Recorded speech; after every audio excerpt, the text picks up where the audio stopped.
All right, welcome. We're just a couple minutes late. We were talking about last minute things, just getting ready.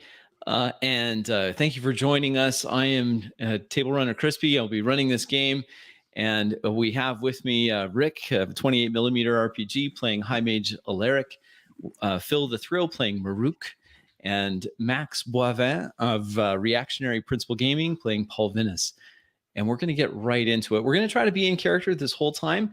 And that's the style we prefer. It may or may not happen, but we're going to certainly give it our best shot. And with that, a haze blocks out some of the blistering sun of the Najim Desert over the dead city of the Sultan, now just full of corpses and carrion birds, packs of dogs tearing the dead apart. Mm-hmm. In a courtyard, which was once a marshalling ground for the army of the Sultan, riders, desert riders, gather around High Mage Alaric, Paul Vinus, and Maruk. These, the valiant Nakabayashi, the Order of the Reed, that protect the desert and its people, have gathered here at the dead Sultan's city because there's a big problem. The water is disappearing. An army, an undead army, unholy, marches on Viter.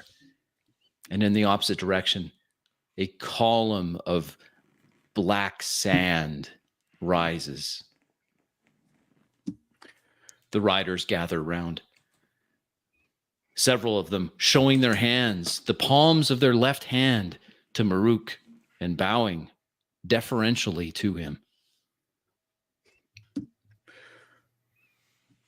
Raise my left hand to the closest one, that the most recent addition to the forces.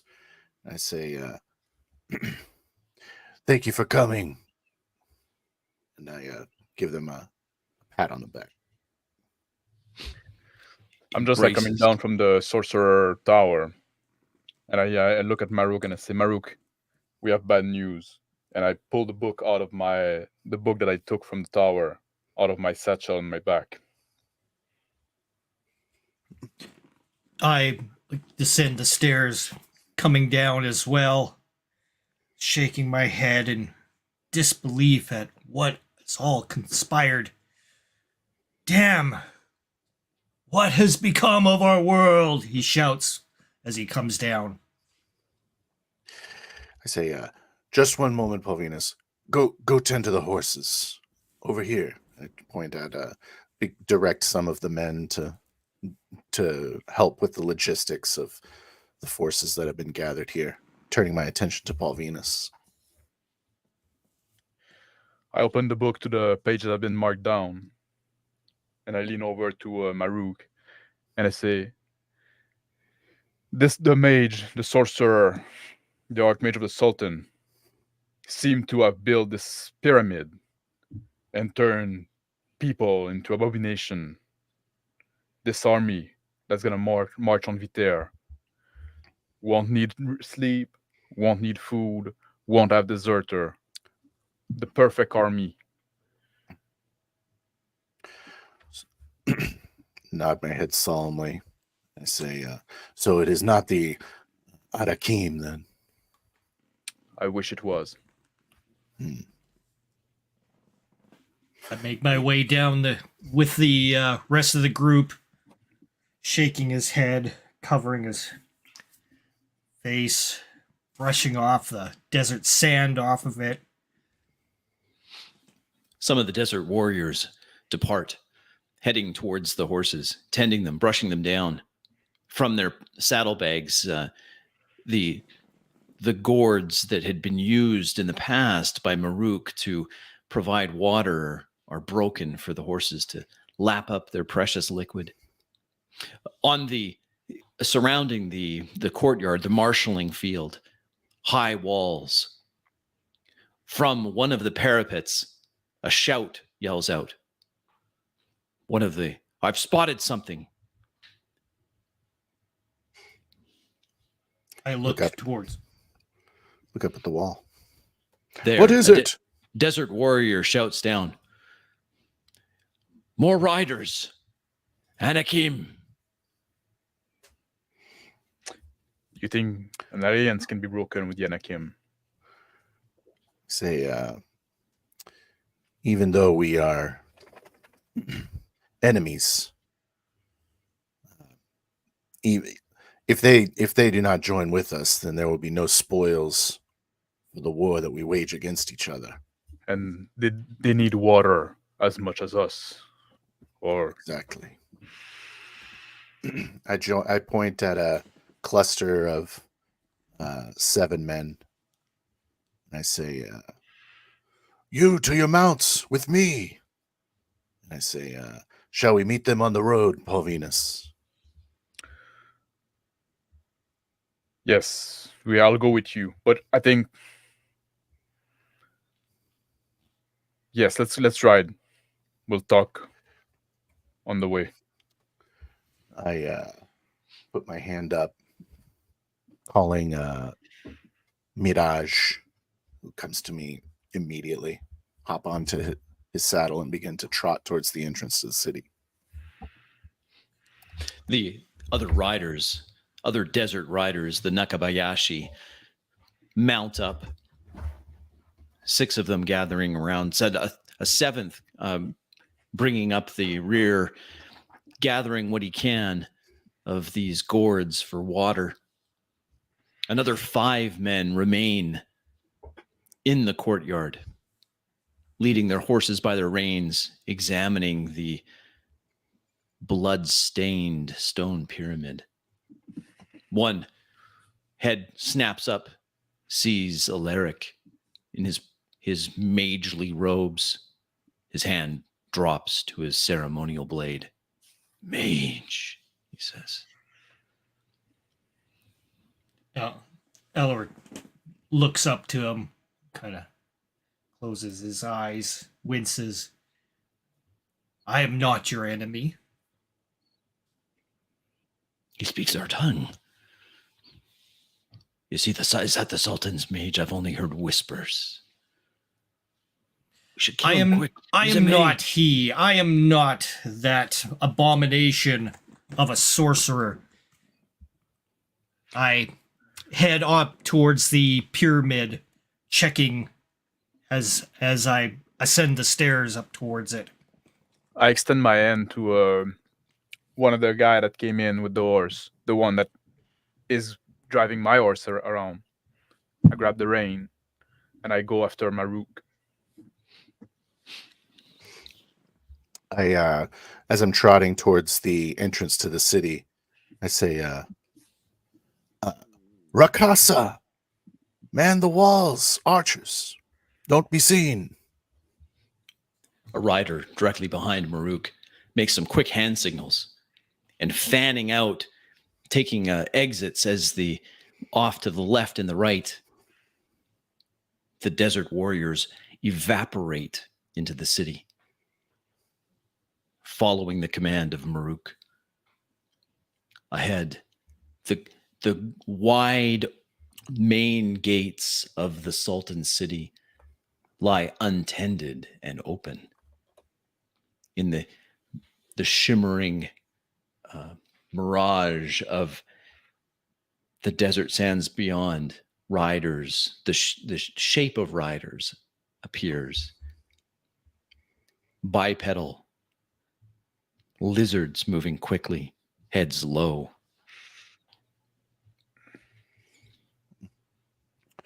He set up about 20 feet ahead of the front gates, just waiting for them to come.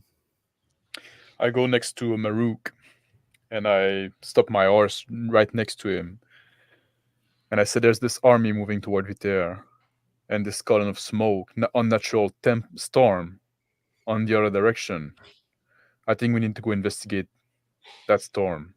We cannot do much against the army, but maybe we can cut off the power that is motivating it. Do you think the I go ahead and grab a piece of the sheer linen and put it across my eyes as the wind picks up. I say, do you think the magic that holds those creatures together could be stopped at these ritual sites? I'm not sure, my friend. At least maybe we can bring back the water to the desert. Because if the desert keep expanding, stopping the army is not going to save it there anyway. The riders appear now. Anakim, various sizes, on their lizards rushing in. They pull up the reins, lizards sliding in the sand, and stop. One of them dismounts, starts walking towards, hands open towards Maruk. I dismount and begin to walk towards them. My hands with my palms facing me, approaching them. Alaric. And I say, Anarchy! I ascend the blood-stained area, looking at all the glyphs around, scouring for clues. Damn, there must be something around here that gives me some idea, some insight besides the iron columns. And he observes the area for any more with his scrying eyes, knowing the magics around him. The miniaturized stone pyramid shimmers, the blackness, casting shadows in directions that defy geometry and physics. Near the top, a small bead of pure black hangs in the air, visible as Alaric steps on examines the side of the pyramid. The men around spot it. One of them points at it. He says something in his desert tongue. A defilation of the wind. What do you know take of this? Several steps back. In broken trader tongue, he says to Alaric, our legends speak of twisted energies and magics from ages immemorial.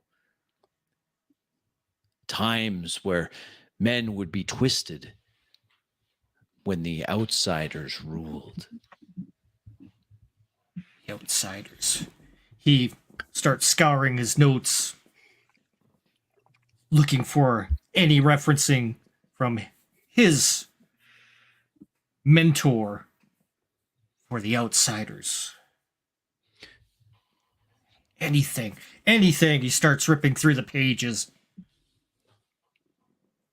One of the men, braver than the rest, takes a step onto the stone pyramid. Then another. Hold! He turns shout. back, eyes wide, terror in his face. He stumbles, scrambles up to the top. When he's at the top, his feet lift off the pyramid for a moment. His back arches, cracking audibly. An unholy scream issues from him. He's exsanguinated, blood pouring from him over the edges of the pyramid. His comrades shout out in alarm, but none dare step onto the pyramid. His body falls, tumbling down the side of the pyramid, where it lies, motionless. His clothes soaked through. I move up towards the body to examine it. It stirs. then climbs to its feet. Damn. Outside the city, the Anakim stops. Men of the desert, we have questions for the Sultan. Let us not cross blades, men of the desert. I continue approaching with my hands up. I say, the Sultan is dead, What? killed by the evil wizard that We had nothing to tries do the with it. desert. He says. He looked. His reptilian eyes dart over to Paulvinus.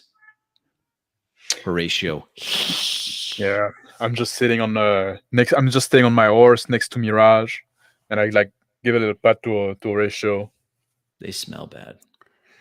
I say, I know it wasn't you, Arakim. Just as it was not us. What has happened to the water? The wizard. Our wells are dry. The oases are no more.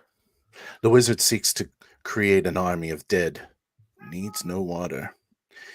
It sees us as its enemy, and so it dries the desert to kill us. I am not your enemy now. Show me your palm, desert man.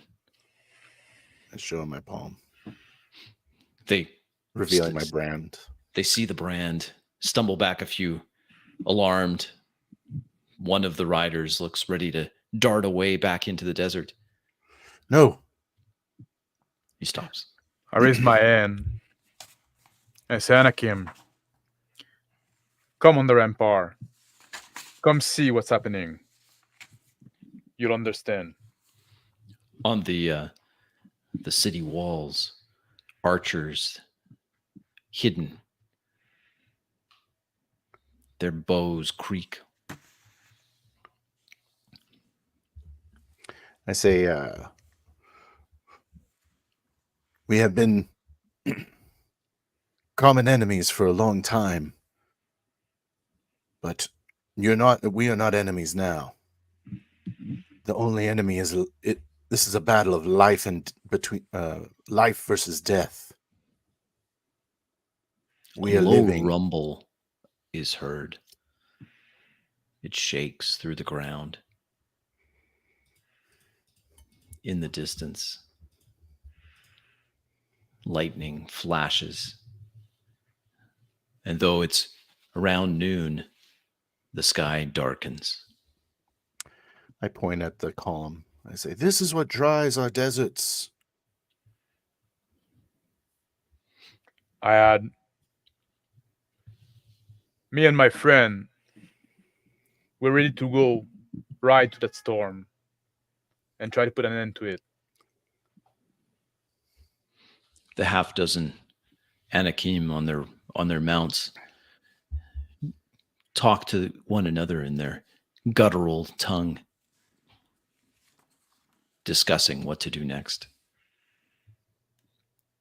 There's a call of a desert swallow, Maruk, a signal from the walls where the men have hidden themselves, archers.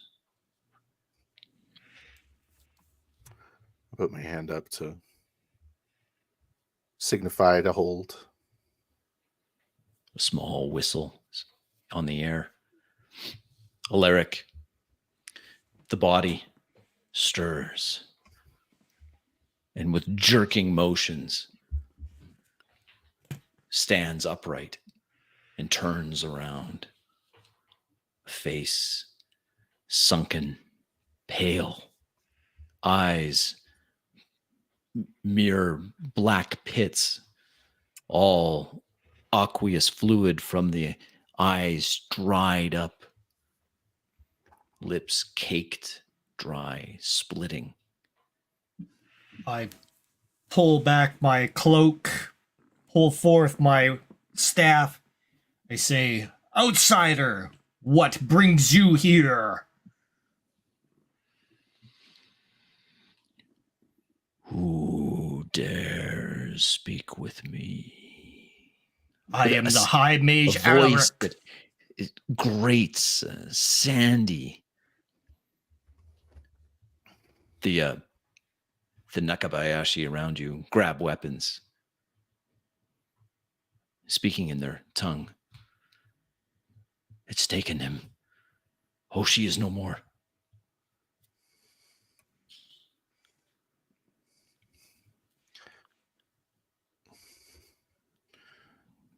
So who is your master? I command, it says. Takes one step towards Alaric. A hand comes up, gnarling now, desiccating,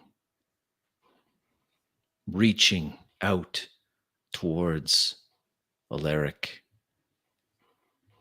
I put my hand in a motion, conjuring up the coruscating coffin. The blast starts forming around his hand. Do you wish to meet my might, Forsaken One? The arcane energies swirl around, summoned by Alaric, leaping from his fingers. The desiccated hand is severed. Sand falls from the wound. Without a sound, the arcane energies chop the former Nakabayashi, known as Hoshi, down to his component parts. In a moment, all that's left is a pile of sand and scraps of his once colorful scarf hidden underneath his clothing.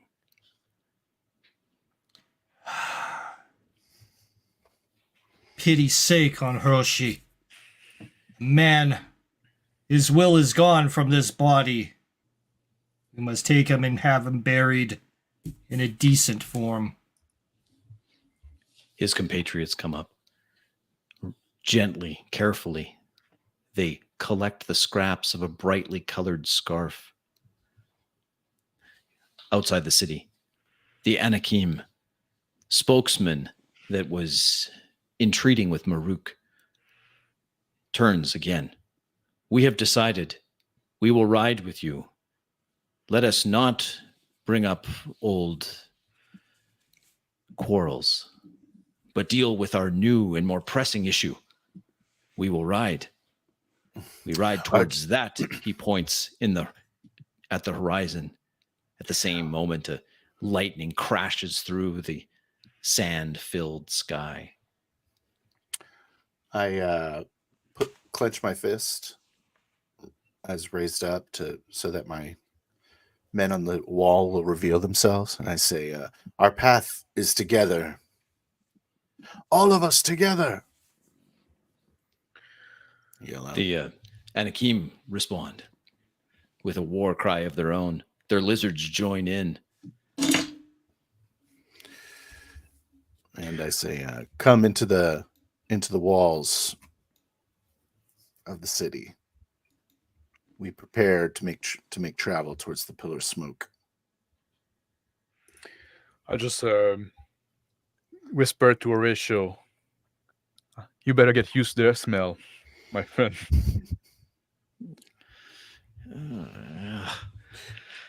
Just kind of maybe you could do me a favor and try to stay upwind from them. Well, give I me feel like something. we're going to be upwind. Where are we going? The wind is going to be against us. Horatio looks over towards the horizon, flinches somewhat as another lightning flash lights up the darkening sky. Looks closer now.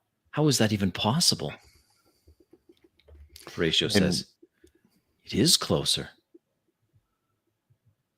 Storm is In one moving swoop, on. I hop up onto my horse as it comes riding up alongside and begin to trot into the city quickly to find one of my close aides. Seeing that the parley is concluded, The riders that had taken up overwatch positions are returning, waiting.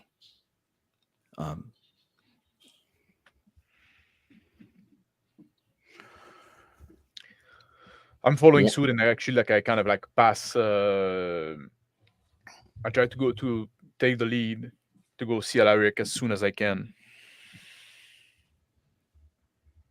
Alaric, Alright. horse hoofs, thud on the cobblestone streets of the Sultan's empty city. I make my way up towards where the unfortunate Hiroshi met his fate and observe the orb in front of me, feeling the power emitting from it, the ghastly abomination that it is.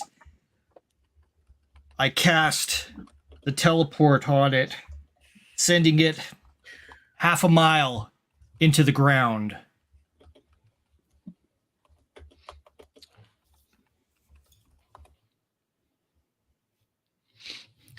The magic swirls around, tearing at the bead of this bead of perfect black. It stretches, elongates on its north-south axis, tearing itself vertically, and then pops. A loud crack. The stone pyramid splits in half. As it crack expands, skulls pour out from the interior. Damn.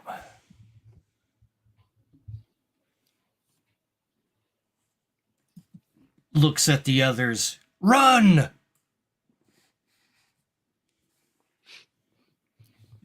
The men stand, the men around you, the Nakabayashi, take a few steps back. One of them points at it. Not human. Those skulls. Look, brothers. The outsiders. The legends are real. The wind help us. The skulls are misshapen. Not proper human skulls.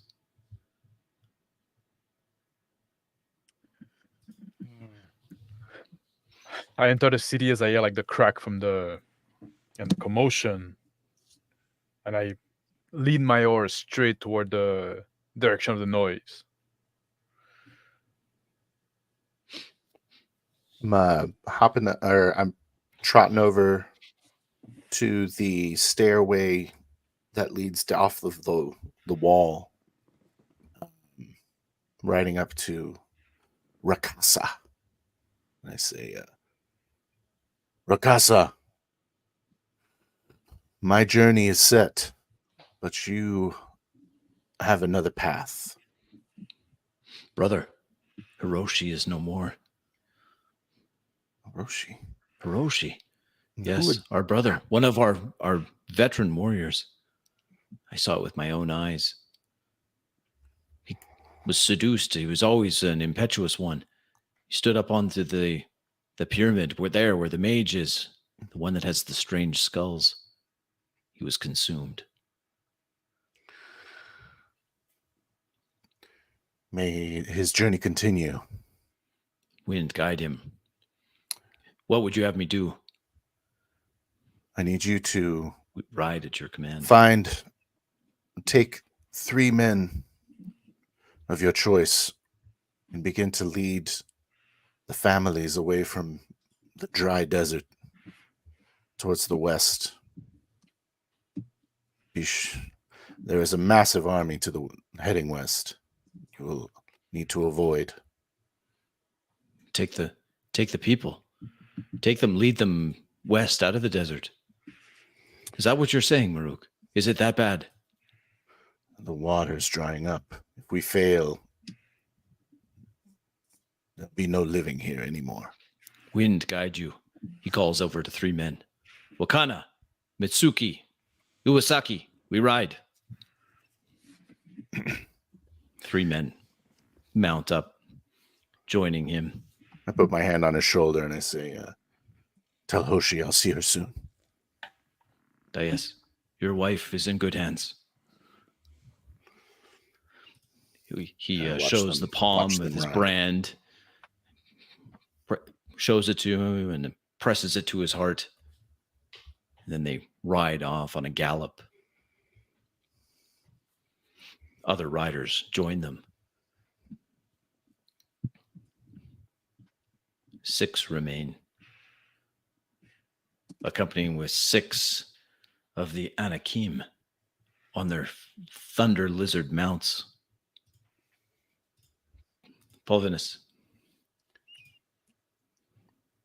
I come in the on the area where Alaric is and this pile of skull. I say, Alaric, what happened Turn here? into- I Dismount tried my to horse. riddance this area of this orb to no avail.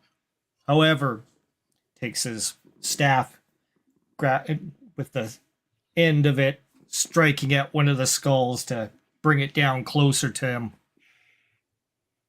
And then with his cloth of his cloak, draws up the skull and picks it up, looking at it. Vaguely I get humanoid. my- It looks almost like a normal skull, except the dimensions are slightly off. A bony ridge runs down the crown of the skull from the forehead down towards the back. I extend my hand to grab the skull. Toss it to Polvinus. Pass my hand, my finger on that ridge, and I say, strong masseter, powerful bite. What can you read from it? Those things are not human. They're, as you can tell, obviously. And they're trouble from a different time. From a different time and place, Horatio says. He Yes. does the cat smack thing on it. I throw the skull on the ground, trying to shatter it. Horatio jumps down, urinates on the skull, jumps back up. Bet you didn't know a spirit animal could do that, he says to Polvinus. As I look, the urine just evaporate into air. Well, it's the thought that counts. Alaric, Yes. we need to go right into the storm. I assumed as much. We Since cannot help you there's- there from here. I'm gonna ask Maruk to send a message to my cousin. And I turn around and go toward where Maruk is. I'm talking with the remaining men.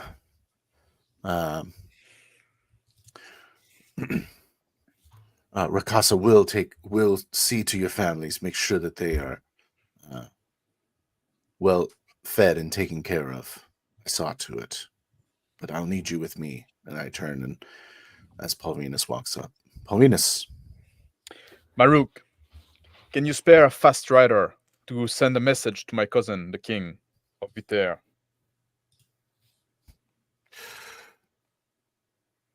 I'm gonna tell him to welcome your people and warn him of the danger approaching.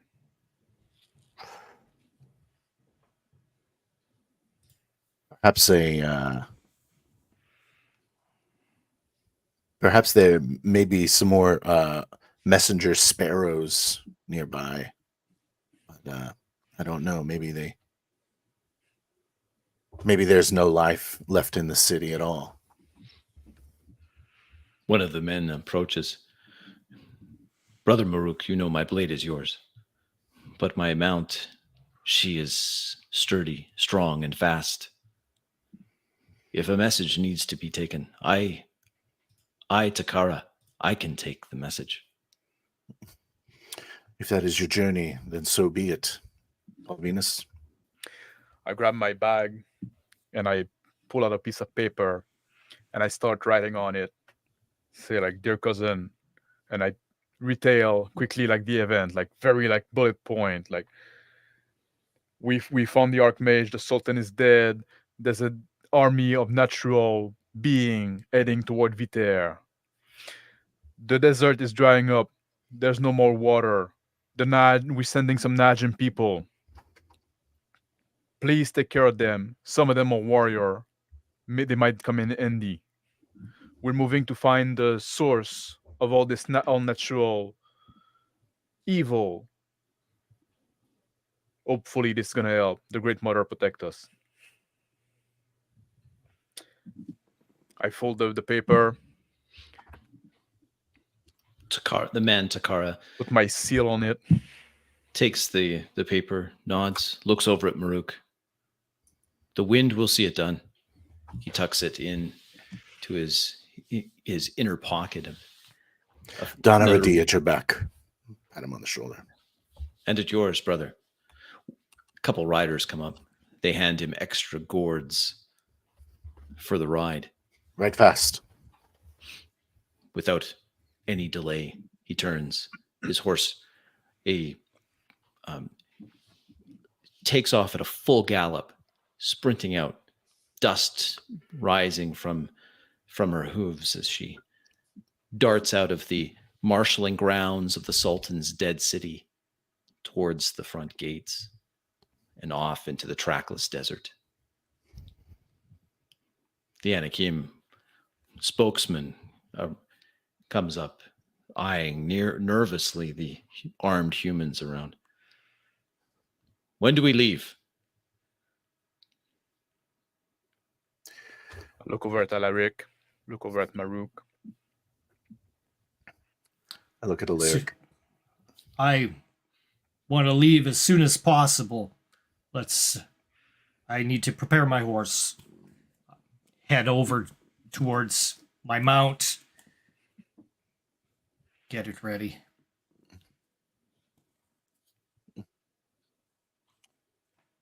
I guess we'll leave at once. Hop on top of Mirage. I say, we ride, brothers. Mount my horse as well. For the Denaridi, they all yell out. Our journey's together now. I go close to the Anakim that has been talking with us. I say, what's your name? Hajar is what my people call me. Ajar? Yes, Hajar. Well, they're not saying it right, but that's close enough. You made the wise choice. All of Kurel are petty in comparison to what we're facing now. He nods. I am Paul Venus of Viter. Viter, he says. A very nice place. You are far from home. We are. And we're getting further again. Even so, the Anakim riders now on their mounts, making the horses skittish as the lizards look hungry. I wave at Horatio to come back on my shoulder. They still smell terrible. Be nice. I grab a couple of the gourds, pack them into the pack of the horse, and mount. Get on. Let's ride! High overhead, billowing clouds of sand acting as smoke now blot out the sun.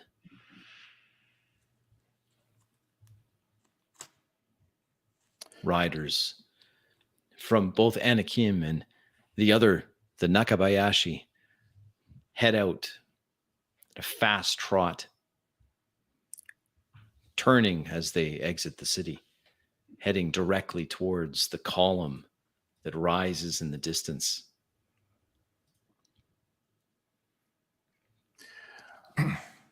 After a particularly ominous flash of lightning, I begin to sing a folk song. It's common in the Najim Desert. The other 5 voices join Maruk.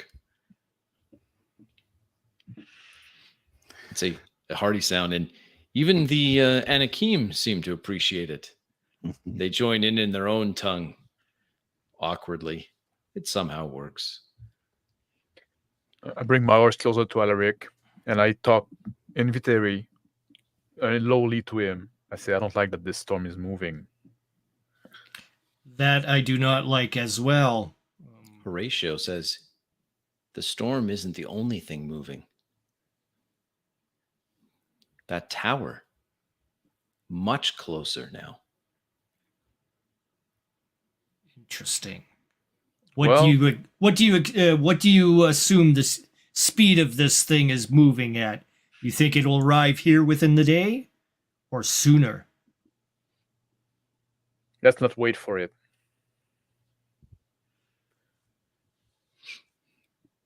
Singing their chanting war song, accompanied by the hoots and hollers of the Anakim.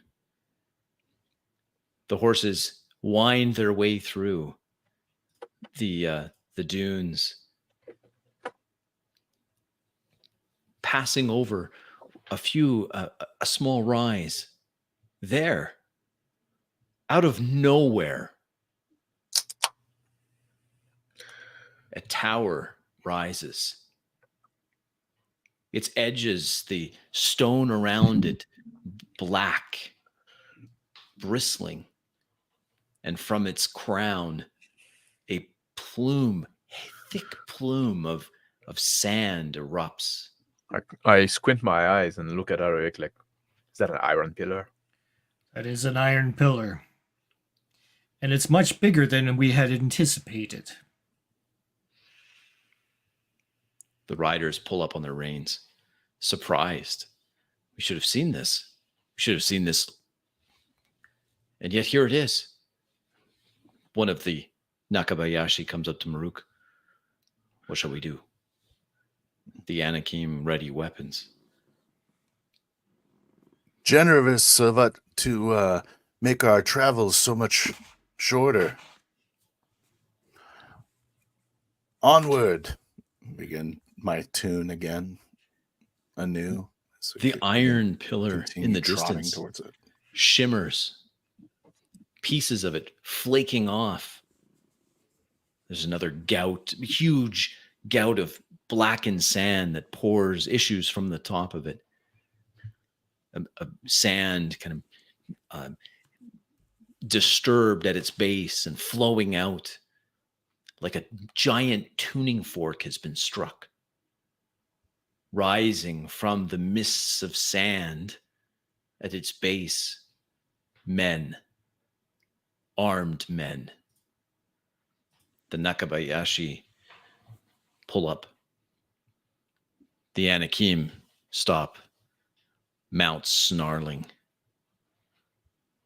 Stop as well. I say, covered in sand. Men, perhaps, or the shapes of men. Stylized skull face plates. Skin sunburned, red, abraded by sand. I look over my shoulder quickly and say, what do you think, Horatio? Living or dead? Horatio looks over, paws at the Anakim. Well, whatever it is, they're not going to be in one piece for long. Those lizards look mighty hungry. But he sniffs. It's not either. Not living, not really dead. Also, not individual. I shout out from my horse, Alaric, what do we do?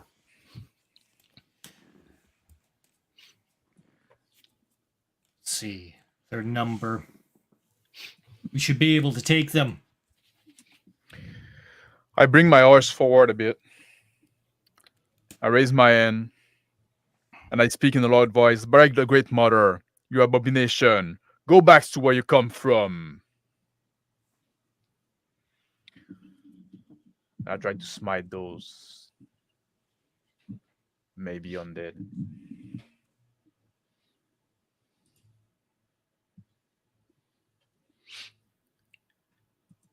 They show no sign. None. The lead closest to Pulvinus, they're in 2 ranks, 5 each staggered, in a path that leads to the base of that giant iron pillar. The lead one, his skin flayed by sand, dips his head somewhat. A voice heard issued from 10 mouths in perfect synchronism. You cannot foil my plans. All 10 say, with alarming speed. They move quickly. I look at Alaric and say, well, I try my thing. Now it's your turn. I look to Hajar, and I say, Hajar, take your men around the side and flank them from behind. You be the hammer. And He I say, nods men, quickly. forward! 5 of the Nakabayashi on horseback For the Danaradi! gallop Charging. around. The Anakim, not much for subtlety, spur their mounts directly towards the 10, now advancing at a run. Long, wicked curved blades leave scabbards.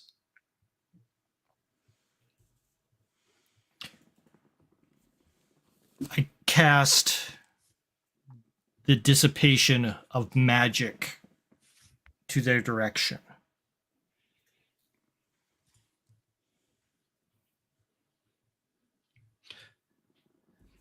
The Extirpate Arcana. That's what I'm casting.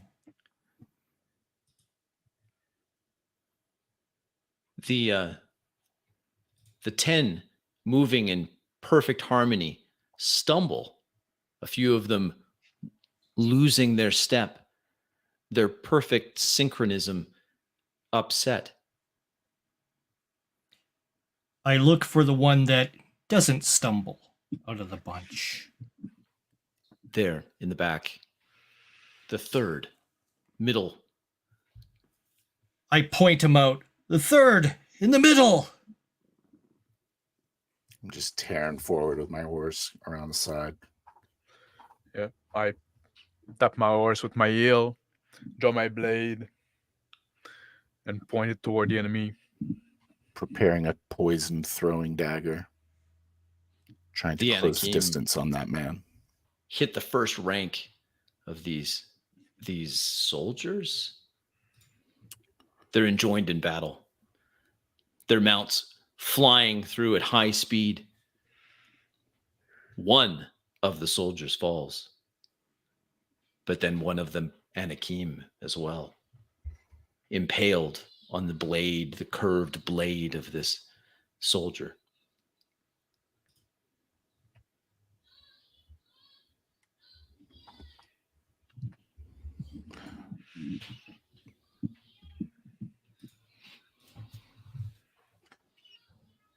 I'm going to get close enough to throw a throwing dagger at the man Alaric pointed out. And then chuck it.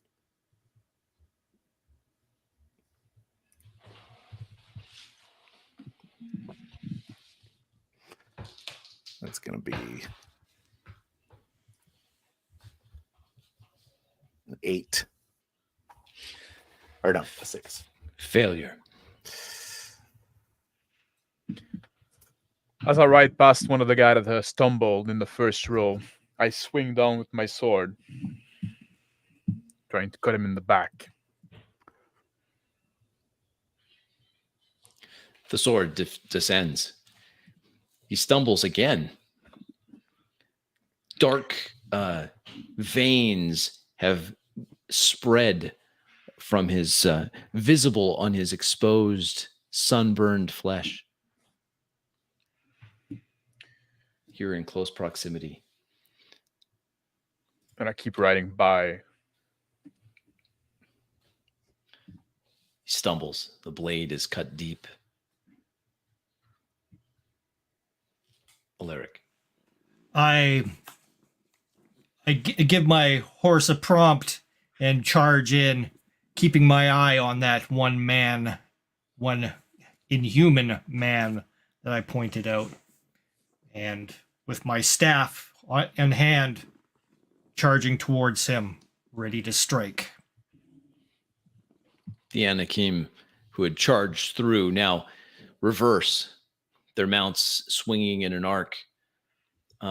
As they come around, an opening is provided for the Nakabayashi coming in from the flank with Maruk. The formation of now 9 defenders split, half of them 4 concentrating on the Anakim, 5 turning towards the coming riders.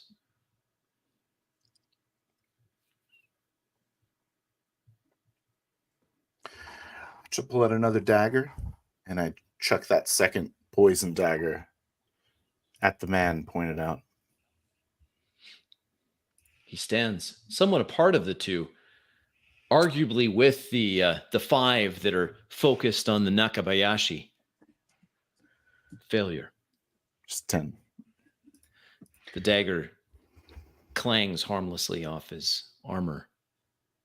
He looks towards Maruk, takes a step towards him.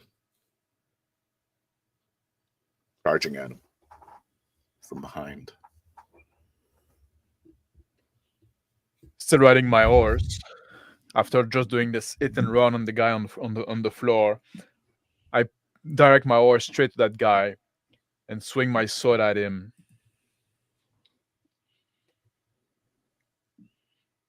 And that's 20. Success. Yeah. For a 7 damage. My sword, like, it is on his arm, just right next to the armpit, cutting to the flesh. The man falls. As he falls, the wound seeps out this dark smoke, like a bad, like burning something that shouldn't be burned. This black, oily smoke issues. His armor is left somewhat intact, but the body that was filling it compresses, turning to sand, oily sand. Alaric. I pay attention to the other men in battle, these unearthly warriors, seeing their demeanor after their leader has been stricken. Their motions change, halting, a little awkward, off balance. I call out, "Take the advantage! Strike now!" And I go for the one coming up, striking at him with my staff. His eyes flash a red. His motions speed up at the last moment. He reaches out his hands to grab at the staff. Go ahead and roll your attack, Alaric. 13. Though he His eyes glow briefly with that red light. He's not fast enough. The staff cracks right in his head.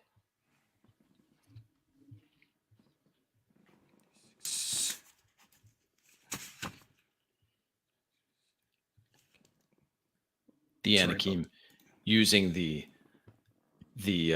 2 damage. he stumbles back a little. Some sand issues from underneath his skull faceplate. The Anakim, using the awkward motions of the disoriented men, descend violently on them. They have the advantage. They're pressing it. Maruk. I charge into the rear of the ranks of these strange creatures. And scimitar drawn, try to cut at one of them as I ride by.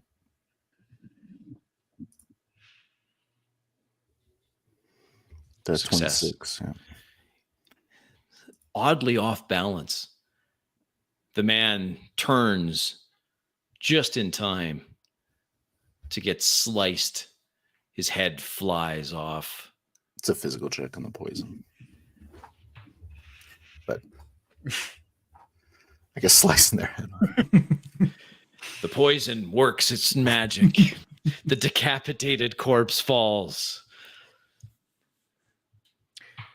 I swerve my horse toward the men that were fighting the Anakim to go and take them from the back. And the closest guy to me, like, I swing my sword at the back of his head. That's going to be 16. Success. For another 6 damage. A Big on fatal the blow. helmet. A fatal blow. The Anakim also pressing their advantage at the same time. With only 3, then 2. Soon they're all outnumbered. Not to be outdone, the Nakabayashi with Maruk showing how it's done. Quickly fall the other 4. The other 3. Leaving just the one with his eyes just glowing slightly. The slightly dented helm from the staff of the High Mage. He jumps. A feat of athleticism that surprises.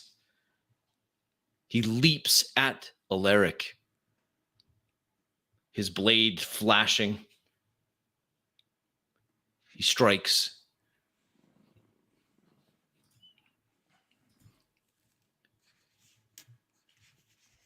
For 6 damage. Landing nimbly on its feet, he takes off at a run towards the tower. Moving as fast as a horse. Sprinting. His path will take him near the Anakim and Paulvinus.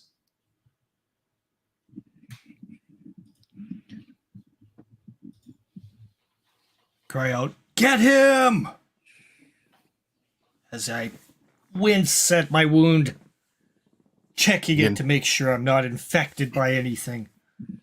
Begin to ride after him, The chucking a dagger at his back. High Mage Alaric, a physical check.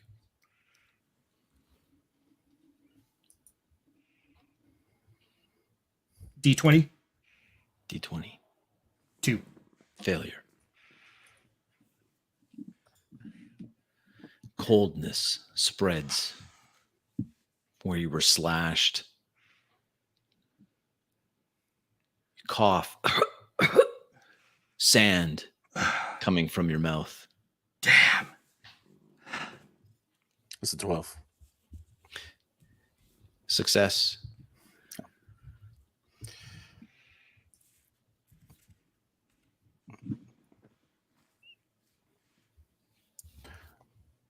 Two damage. The dagger, this time, finds the back of the fleeing man, stays in it, sticks in it. Paulvinus. As I hear like Alaric like say get him, like I quickly turn around and I see the man coming my way, and I go with my horse and like stop him with my sword pointing at him, and I try to run my horse straight on him. Run him over. And that's 17. He slides, trying to avoid as best he can. Doesn't have a lot of time. His forward momentum puts him at a disadvantage. He takes the blow hard, spins him off balance. He careens off, spinning and cartwheeling, landing hard on the ground. And I 10 jump off feet my away. horse to go toward him eventually.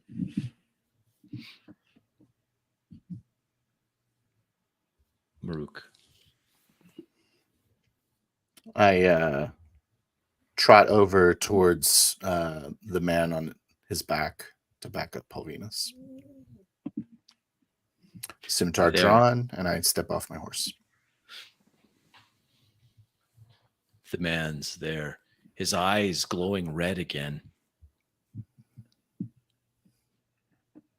It's no matter, he says. Sand starts bubbling up from from all of the gaps in his armor.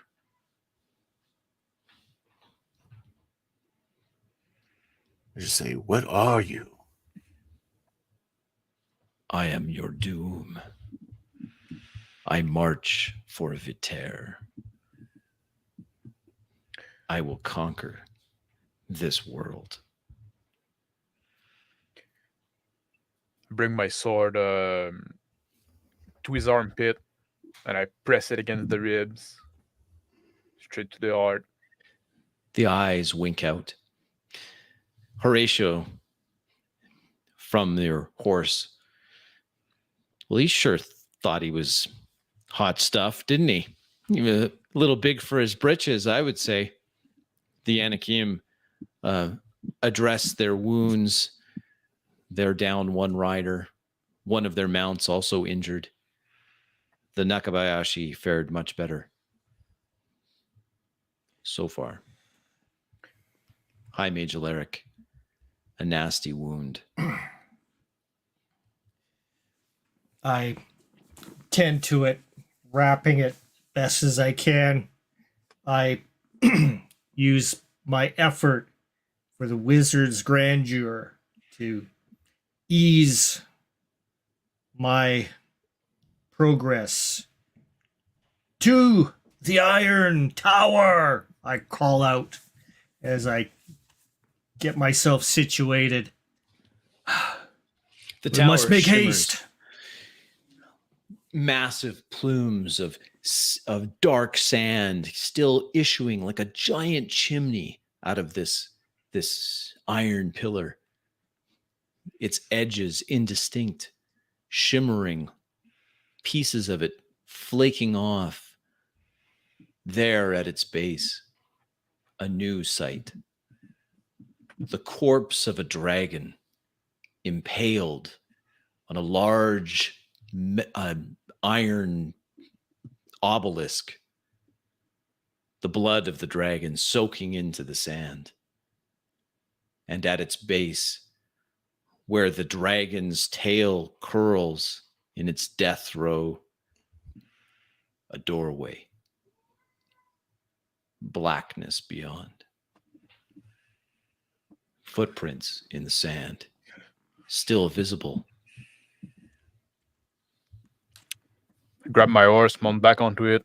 I go next to the spokesman of the Anakim, and I tell him, like, I ask him, "Have you ever seen anything like that?" Eyes wide. He turns to you. It's impossible. It's impossible. I'm sorry. I'm so sorry. We just can't. We can't. There's no hope. He turns on his Still knees. yourself. Nah. He's morale broken. The Anakim ride off. A random direction. I yell out, "Anakim, Thank you for your assistance.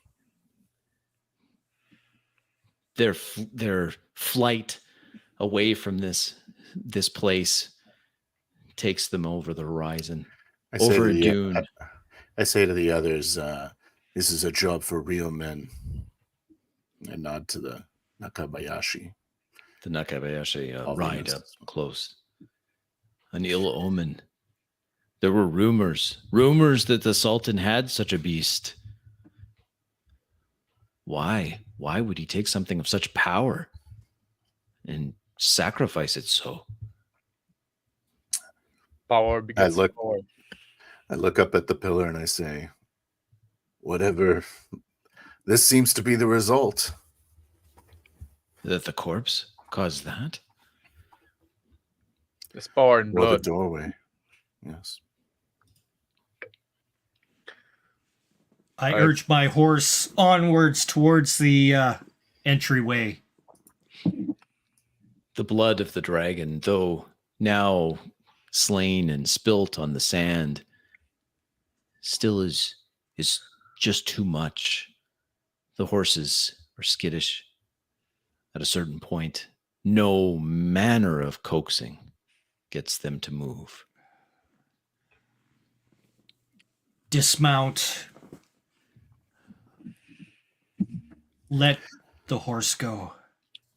I dismount as well. I look at Maruk. I say, maybe we should leave the horse with your men, and just go the three of us.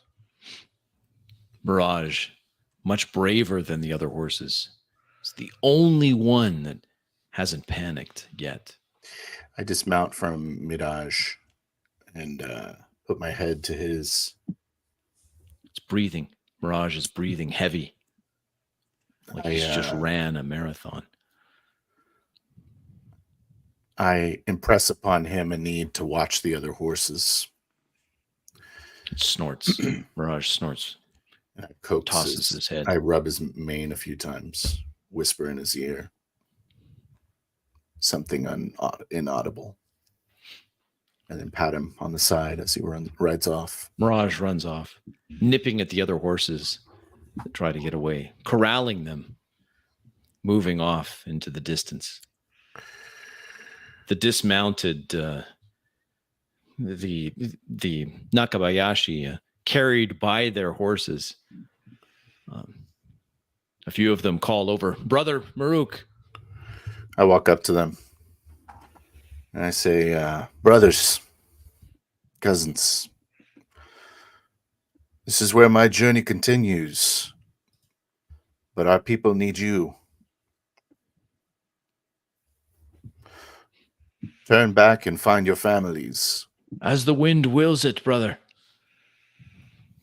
Thank you for joining me this far. We will go and gather the others. Dana Radi at your backs. And with that, they ride off. Their horses eager to get away from this place. Mirage stays, keeping the mount of Paul Vinus and Alaric nearby. I look at Horatio- Maruk and say, like, this is a remarkable beast you have. He's a good friend. I look at the pillar and I say, And I put my what now, Alaric? I keep on moving towards the pillar. I turn back. Onwards! We must go therein. And hold myself, continuing to concentrate on my wizard's grandeur, hoping that it allows me the pleasure of seeing the end of this thing. Moves on, struggling through the wind. Following Horatio- Alaric, beginning to coat my blades with the poison from my rag. Horatio whispers to Paul Vinus, watch Alaric. He's injured. There's something wrong. I've He noticed I cannot help smells him. different now. I'm afraid I cannot help him. I'll need you, my friend. What would you have me do? The suddenly compliant spirit animal says. Yes. I'm afraid playtime is over. Horatio looks over at the dragon, impaled on this iron obelisk. A great evil. Such a majestic creature. So Yeah. few of them left now. I will have to use your eyes and your senses, my friend. Yes. Horatio jumps off your shoulder and with cat-like grace moves into the dark doorway, the base of the iron pillar. I approach Alaric. Then what are you doing, my friend? I know my end is near, I say, as I cough up some of the black.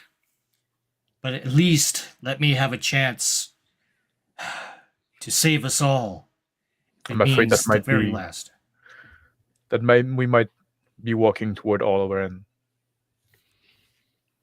the Great Mother will God. receive us. Let's proceed with the bravest of face. I, Alvinus, you have take a been a good man.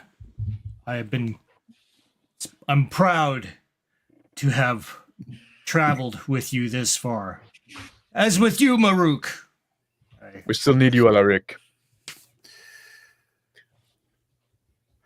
I say, we don't know what's to come. And then I take a few steps over towards the dragon, and with one of my poison vials, attempt to collect some of the blood that has been leaking off onto the ground. Putting a cork in it, turning around. I say, we are the wind. We are eternal.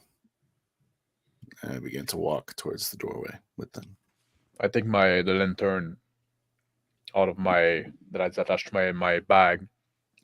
I light it up, and I move toward the doorway.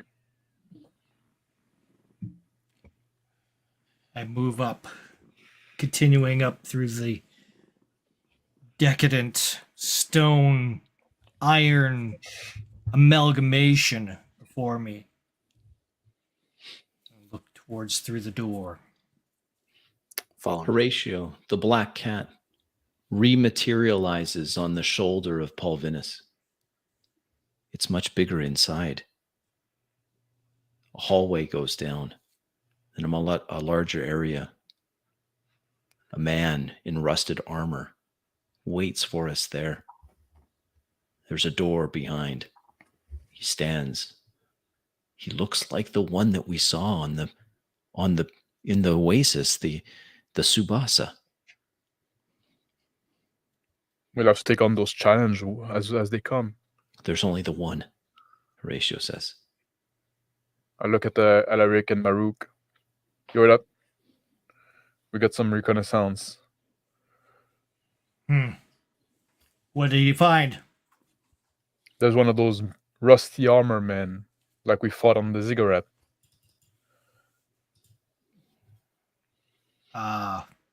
One of those. Got my sword.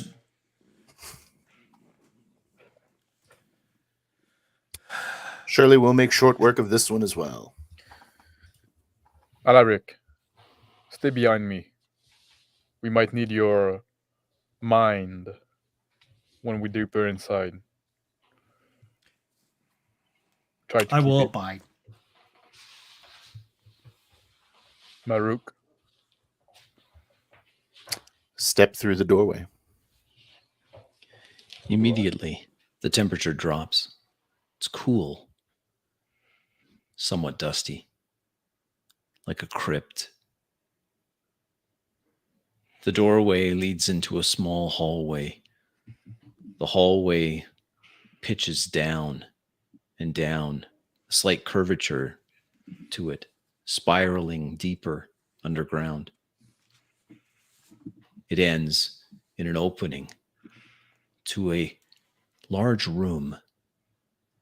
In this large room, a featureless room, stone, walls oddly organic, like a rib cage, but stone. Surely it must be stone. Standing there at ease, with a rusted greatsword in his hand, the rust armored guardian of the mage, the one that had been killed earlier. Surely not the same. Eyes glowing with an amber glow, stands before a door of dimensions that make no sense, much larger than what would be required for a human. Makes this large ceiling easily 3-4 men high.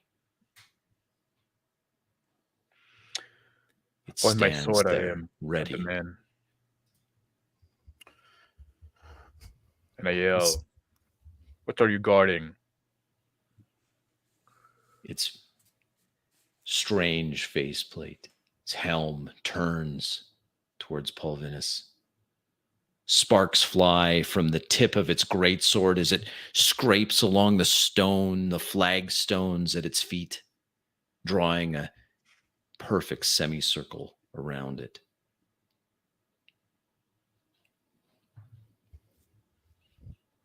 Draw my blade and I say, you cannot block my path. Run towards him and begin to engage him. My sword, striking down on him. Chia! With a casual backhand, 9. an armored gauntlet slaps aside the sword. Pulvinus. I follow suit to my companion, and I try to go on the other side and slap the man as well. Take seeing the heavy armor. That'll be like a 13. Seeing the heavy armor, I grab my sword by the blade and hit him with the pommel on the helmet. 5 shock damage. The helmet moves, creaks. Sand knocked loose from within the helmet. Its eyes flare orange. The blade whips up, terrifying speed. Just missing the midriff of Pulvinus. Alaric. Puts his hands forth and commences a blast of energy towards the creature.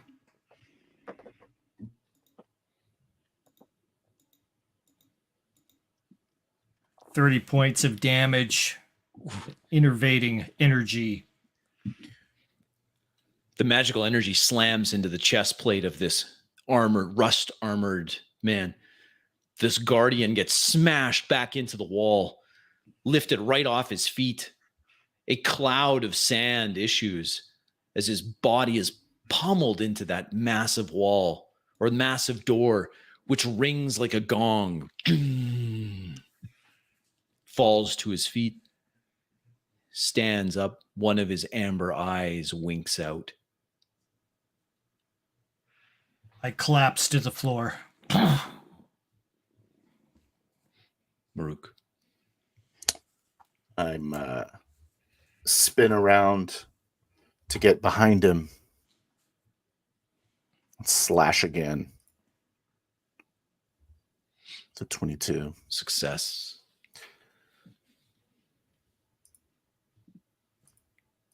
Physical check for half on the 6s.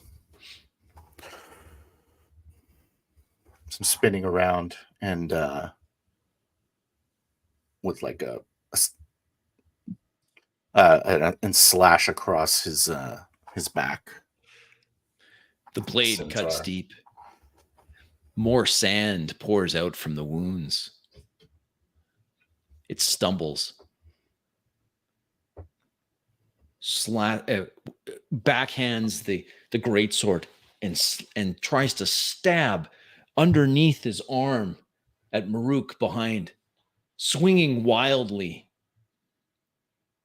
21.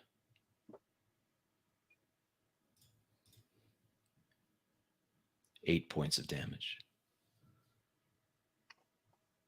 Kind of Rusty spin grate. off a little bit. Slash cutting my side. Pulvinus. This I opponent rush is injured. toward the armored man. The point of my sword going straight to his neck.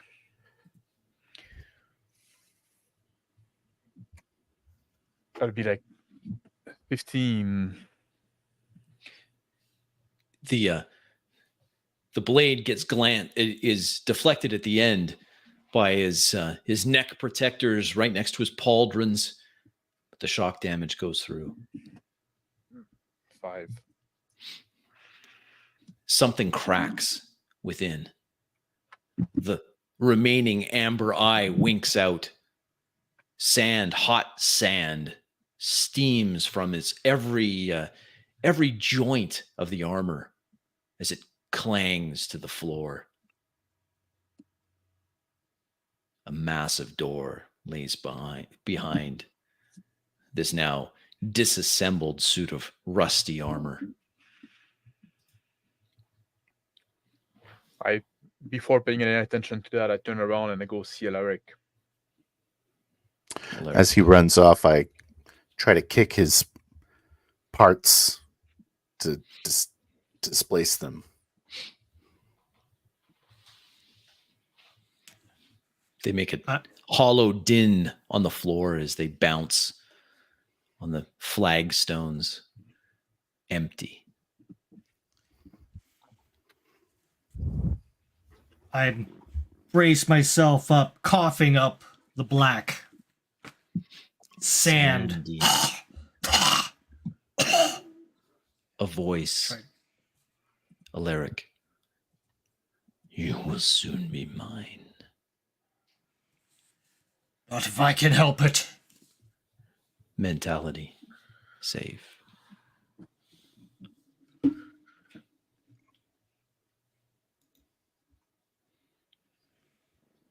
$10. And 11. Oh, sorry. 10 is 10. You still resist. Won't be long now. The voice fades. I go to Alaric and I hold my arm toward him to help him up. It's trying to take me. Trying to take me, Pulvinus. Must act quickly. Wipes his face. Grit. Sand.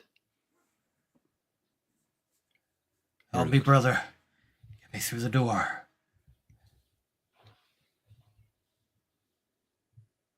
Yeah. We cannot stay here, I yell out from across the hall. I hold Alaric with my arm, like I put his arm on my shoulder. Say, what do you want, Maruk? You want to turn back now? No, forward. I agree. Let's open those doors. Doors easily 2 men tall. 4 men wide. I try to open the door. It's heavy. Physical. I go help him when I see him struggle.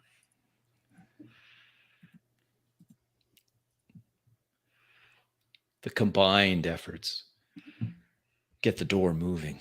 It swings with some momentum opening up. The door is thick, easily a foot thick. I lean Beyond. against the walls watching. A hall of giants beyond. A throne room. Sitting on the throne, a massive skeleton. Its skull oddly shaped.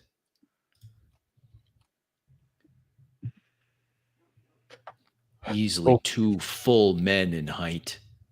It sits upright, laying on a floor filled with sand. Before him, a regular-sized man in robes lies prostrate, genuflecting towards this skeleton.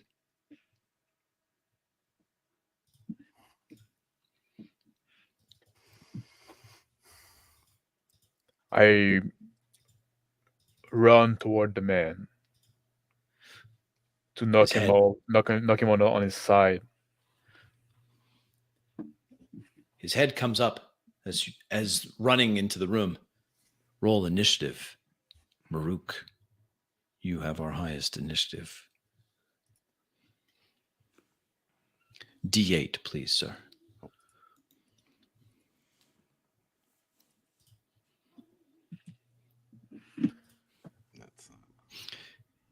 Maruk, you and your allies act first.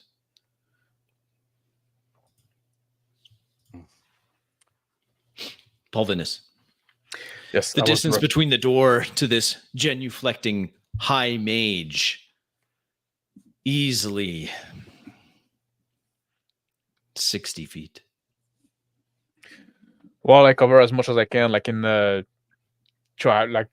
in order to go and body check him. Running. Just coming up, his eyes turn. You see the side profile of his face visible, a sickly amber glow from his eyes, a snarl on his face. Maruk, Alaric. I notice Paul Venus making the dash. I jump over to the side, begin to make a wide flank around the side of the chamber, and chuck one of my poison daggers at him for 14. That's a success. So let's go for half. Half. 4 damage. The blade sinks into the mage's hand. The annoyance flings it onto the ground. Alaric. I slowly make my way in, feeling the brutal effects of the sand, coughing. I make my way in, and I start heading in slowly, knowing that I can't make it in there soon enough. The mage now goes. His turn happening right after Polvinus has sprinted in. A cry of warning from Horatio. Look out! The mage spins, puts his hand on the chest of Polvinus, and mutters an arcane chantment.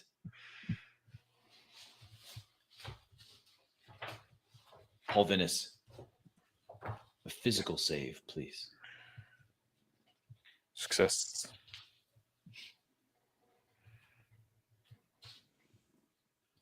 Okay. Half damage.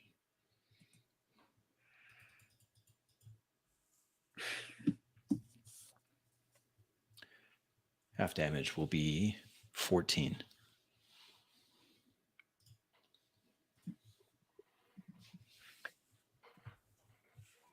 Horatio hisses, jumps at the face of the man, his claws out. And I bring my sword down on him, trying to go straight for the neck, trying to like I got like too much. His blast that just hit me threw me off. I barely managed to scratch him for 5 shock damage. My blades still glow red, and some of his life force is drained to me. He snarls in pain. Maruk. His focus turned towards Paul Venus. I take a number of bounding steps towards him and jump out, try to stab him in the back with my scimitar or slash across his back. You have advantage on this. Roll d20 twice and take the higher amount. All right. So 25. Success. And 5 damage. The mage howls out in pain. Alaric. Continuing on towards the skeletal remains on the throne, making his way. The voice appears in your head again. If this one fails, then you will be next. I can use you.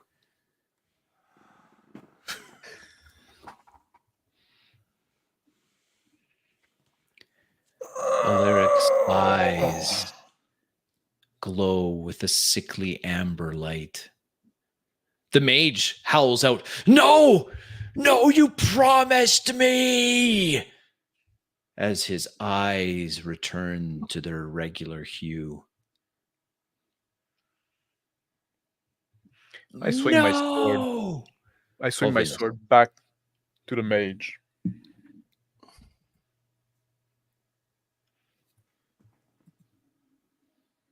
For 10 damage.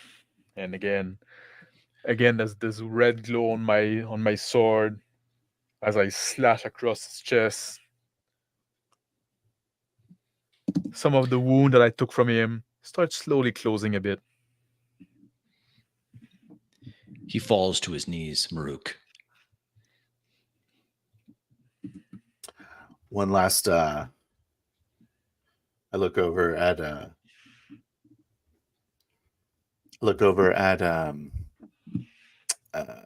wizard Alaric. Concerned, but his eyes glow sickly amber. He's standing straight up again, no longer hunched over, looking with a fierce intensity at Paul Venus. His hand comes up. With determination, I go ahead and slice across the back of the neck of this dark wizard in front of me.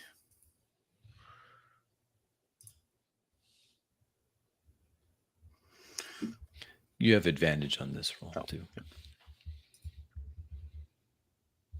18. Success. 5. Blade catches him.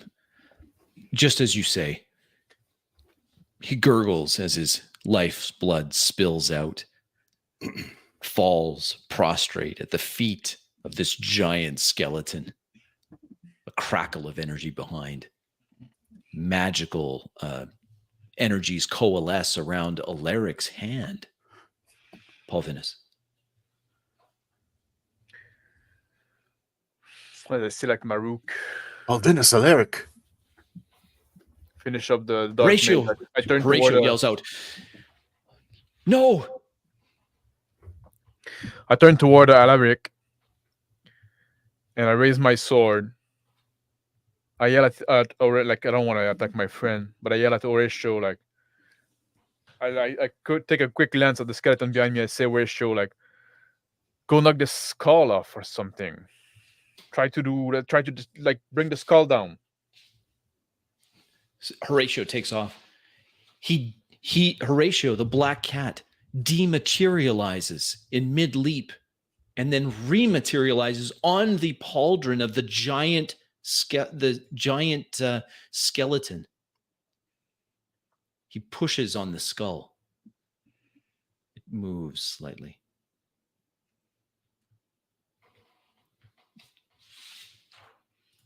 With that, something that has never been seen from Alaric.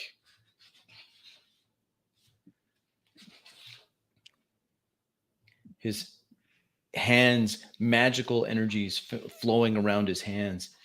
He points at his ally and friend, Paul Vinus.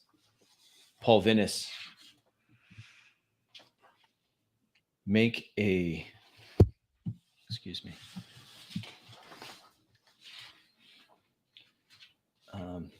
Where is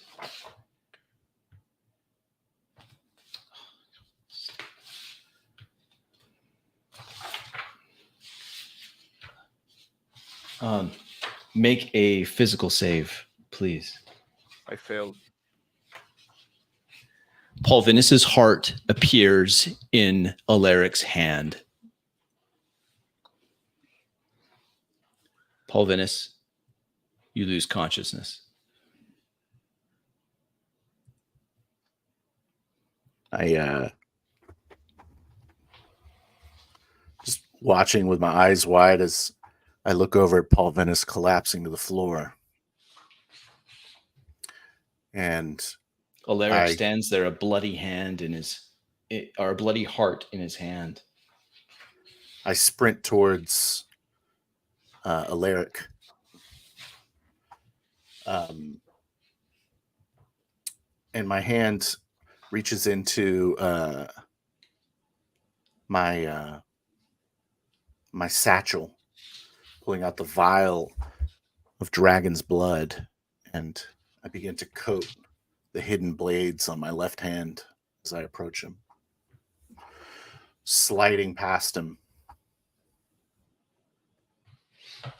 trying to disorient him for a moment. His amber eyes turn to you. Go ahead.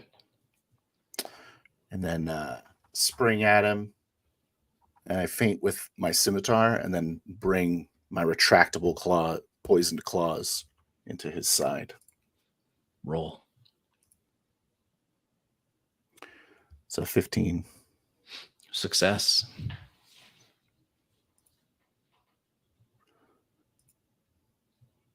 And the poison. Poison. Physical for half. Physical for half. Half damage. It's whatever mysterious effect the dragon's blood may have. His eyes flash amber. Too bright. Start burning. He clutches. He drops the still beating heart of Paul Vinus. He clutches at his eyes as they burn out with a far too bright amber glow. A rumble behind you, Maruk. Look behind me for a moment. At the same time, I just use the opportunity to look behind me while I spin around, and then kind of like a backhanding motion, going to slash my scimitar across Alaric's chest. His hands covering his eyes. You have advantage on this attack. It's 15. Success. 4. Alaric takes a fatal blow to his neck. Falls. I look behind at the rumbling. The skeleton on the throne stands. I whisper to myself, be with me, Danaradi. And I run over to the heart. I grab it and go over to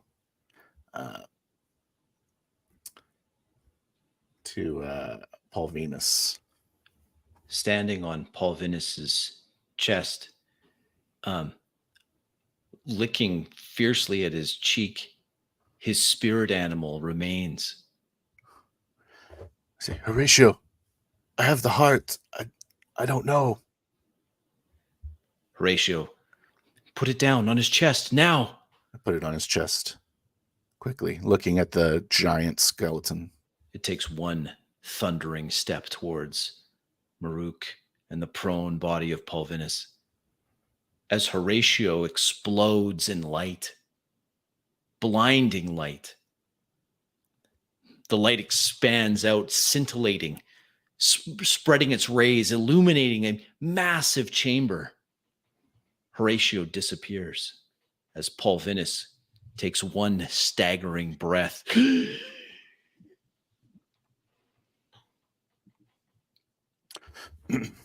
Pulvinus, Alaric, I'm shaking. Maruk. I say, we must retreat, or I don't know. There will be no retreat. A thundering voice shakes the sand on the ground. With a clang, the door closes. You are very fortunate that myself is so divided, or I would have destroyed you myself. Another thundering step as the skeleton stomps towards you. 2 men high, an inhuman crest on its skull. I extend my arm to Maruk, grab his arm, pull myself up, grab my sword. I begin to step around to attempt to have a flanking strike on this beast if we are truly to engage it in battle. I yell, you do not belong here. Go back to the Great Mother. I was here before your great mother was ever even came into your pathetic pantheon, and I'll be here much longer after she's gone. Then remain in your tomb. It's too late for that. I march across the green fields of your homeland right now. I see through 1,000 eyes everything.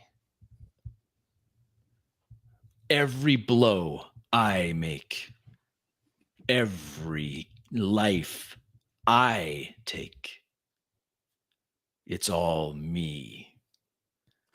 Take a dagger and just try to chuck it at whatever emblem is on his forehead.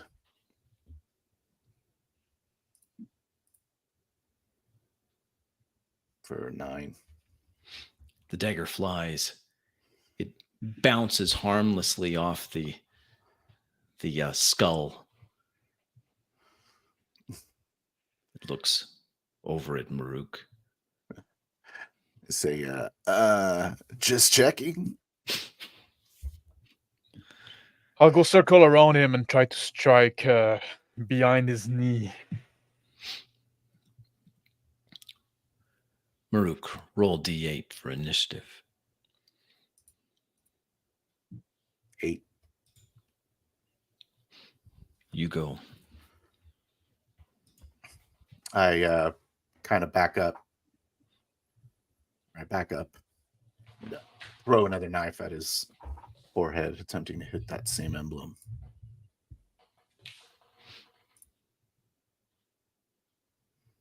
For 18. Success.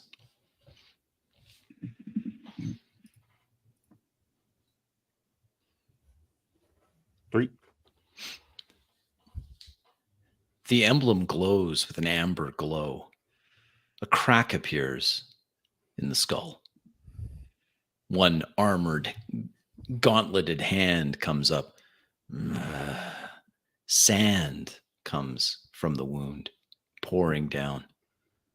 I say, I've seen that before. You'll blow in the wind like all of the sand for eternity. I've had quite enough of your mystic sand warriors. Even now, I detach a company of myself. Well, we'll easily destroy all of your fleeing kin. Pulvinus. Yeah, like I said, like I was trying to circle behind him and slash him behind him. You want me to roll again? Yep. No, you got it. You got it. Yeah. Success. Was that? Yep. Yeah, that's be 4 damage, and I still get like a little bit of energy back from that, from my blade. The blade glows red. Sand comes from the cut behind.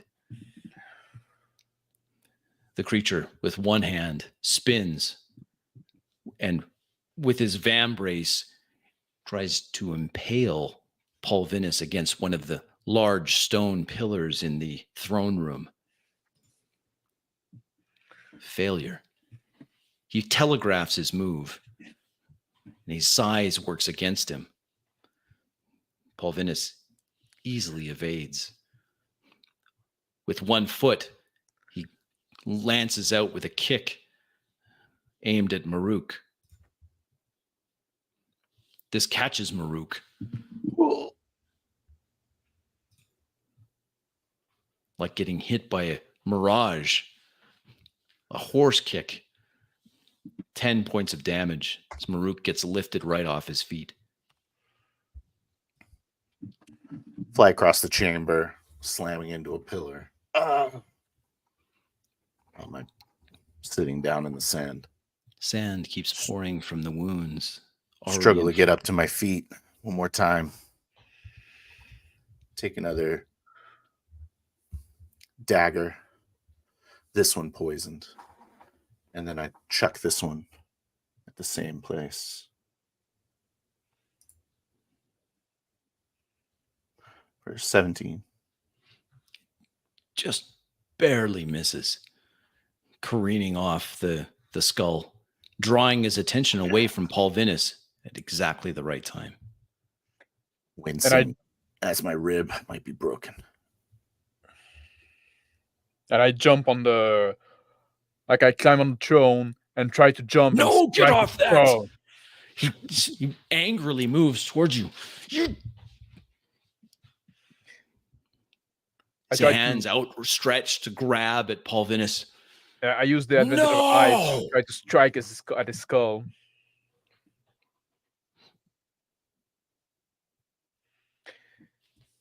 I don't quite reach enough. I can barely touch with the tip of my blade. Enough like just to get just a little bit of life force back from him. The shock damage still catches a small tear in his chest plate from the tip of your blade where sand pours out. He swipes angrily.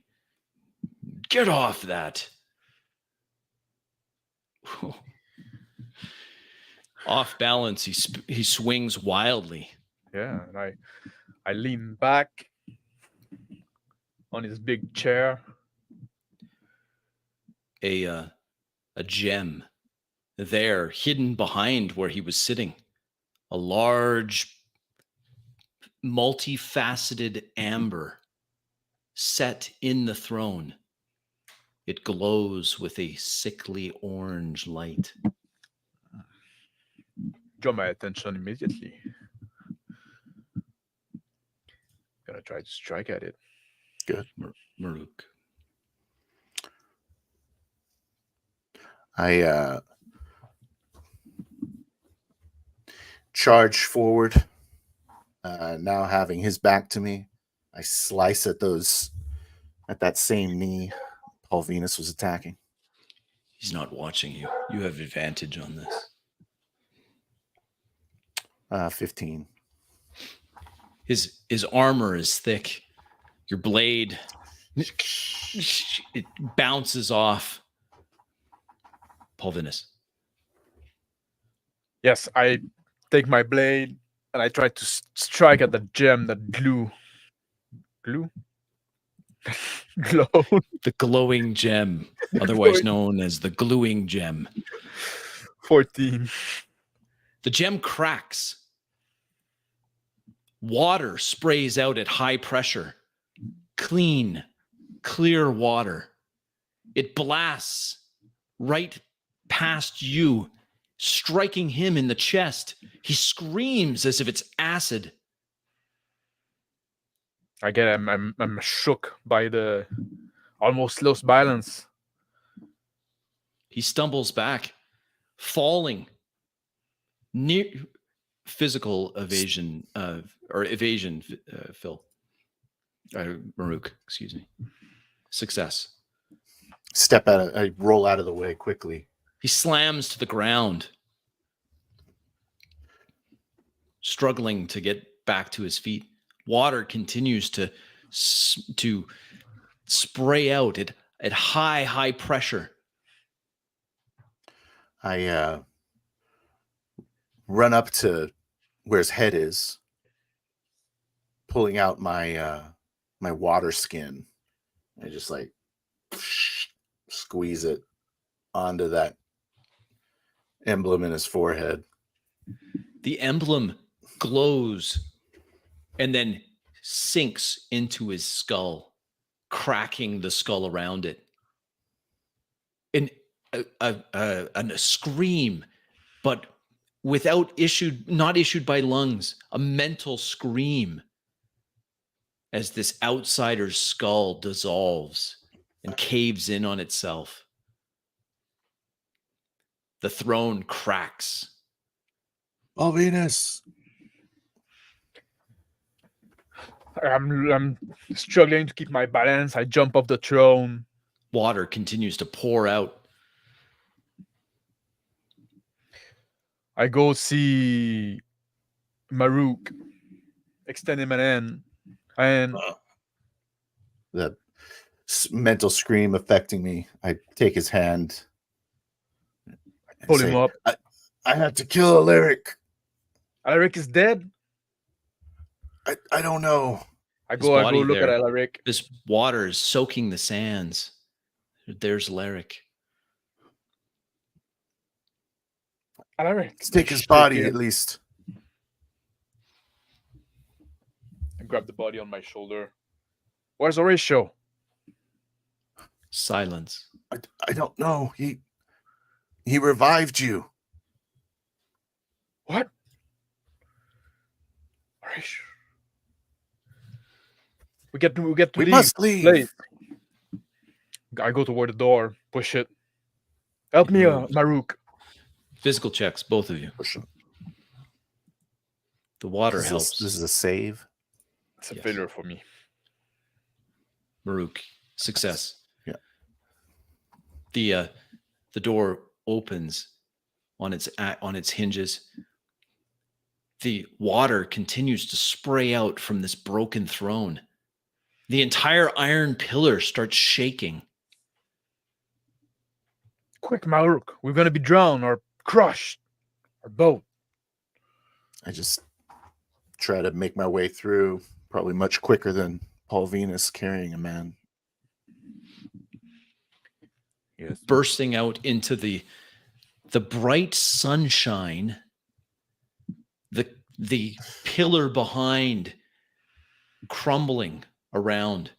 It's the what was once billowing out clouds of black sand now has water fountaining up from it, shooting hundreds of feet into the air.